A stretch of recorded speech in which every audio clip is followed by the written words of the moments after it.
morning everyone. So today we are going to discuss about the post-fertilization changes, and in this series we have already discussed the development of endosperm. In the same series we are continuing with the second topic of that one, that is known as the development of the dicot embryo. Here we are going to discuss about the dicot embryo. Let me tell you what is this dicot. Here we are going to talk about the embryo in which two cotyledons will be there. That is the reason it is considered as a dicot embryo. Now let's see what is there. So here is the development of the zygote. When the zygote will be developing, that time it is going to develop the cellulosic cell wall around itself, and then we are going to talk about how it is localized inside the ovary or the ovule. So inside the ovule, this end of the zygote is toward the micropyle. That is the reason it is known as micropylar end, and this end is toward the chelicil end, and that is why it is on the upside basically. So when this zygote is going to divide with the sort of mitotic division, here mitotic division indicates whatever the 2n number of chromosome will be there inside this zygote, it will be same in the developing stage. So all the cells will be having 2n number of chromosome, the reason it is diploid. Okay, so here you can see that with the help of this transfer division, which is mitotic division, here is the formation of the two cells, the upper cell and the lower cell. But we can't take the name of the upper and lower cell, that is why we will be taking as a terminal cell and a basal cell.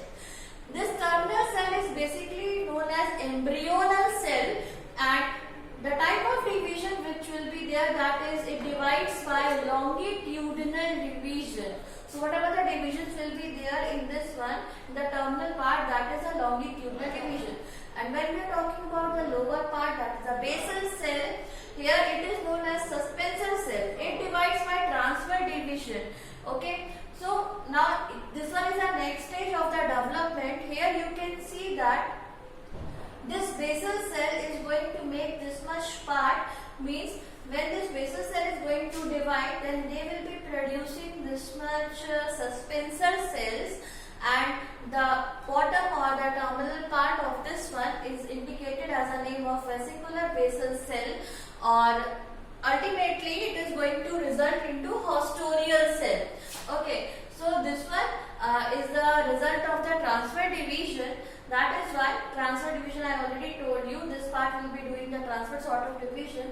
Then it is going to produce the suspensor. Over the suspensor, that is the result of the terminal cell. Basically, here the terminal cell has divided and it has given rise to the structure which is having 4 cells. Because of having the 4 cells, it is known as quadrate. Quadrate means the structure which is made up of 4 cells only. So this one is termed as a pro-embryo, and it is also the result of the transfer division basically. Okay, so transfer division will be more in number, then this quadrate is going to convert into octant stage. Here how many cells will be there? The 4 is going to become now 8. Okay, so these are the location of the 8 cell. It is not exactly similar to that one which you can see in a natural condition, but here we have to indicate, that is why we have shown over this part. Okay, so here this part is having the 8 cells, that is the reason it is known as octant. Then the suspensor will be same. Now there will be more division in the upper part, which is exactly situated with the pro-embryo.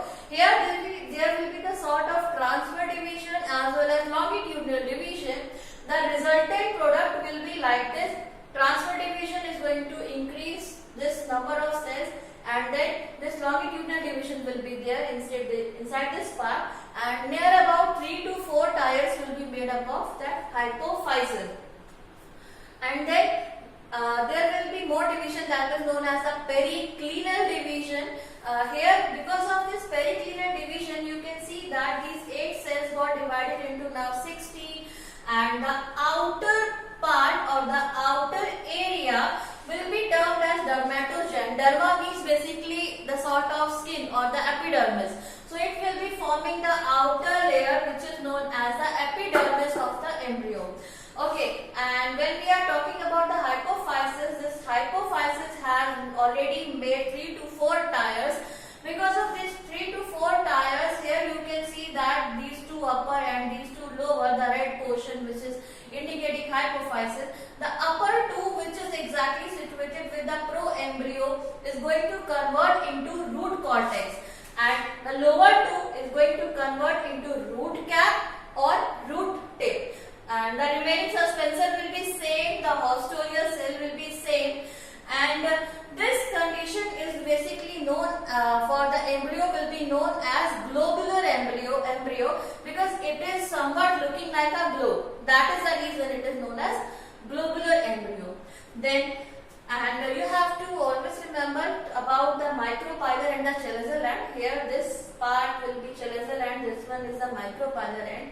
Here this part is growing, and over this part of the pro-embryo, there will be the endosperm, and when this part will be growing, then it is going to push this pro-embryo inside the endospermic tissue, so that this pro-embryo can get the nutrition from the endosperm. Okay, so now there is a next stage of this one. This is basically the heart shape. When you can see this one, this part of the hypophysis, basically this hypophysis part is going to make this much, like the lower two tires is going to make the root cap or root tip. Here this much is a root cap or the root tip. Then when we are talking about these two tires, then they will be making the root cortex. Here is the root cortex, and the upper part has taken the shape of heart. That is why it is known as heart-shaped embryo basically. And this is basically the ground meristem, the procambium will be there inside this one, and this portion is now termed as a hypocotyledon. Plumule will be there. When it is going to divide in between, or it will be creating the space in between the two cotyledons, then there will be the development of the plumule inside this one. So this one is the next stage of this heart shape. After this heart shape, it will look you like a horseshoe shape, this one structure. So here you can see that this down part of this one is somewhat similar to this one. This is basically going to develop into radicle, and in between this pro-embryo and the radicle part, there will be the development of the hypocotyle, and then over that epicotyle will be there. And this heart shape is going to grow more like this one,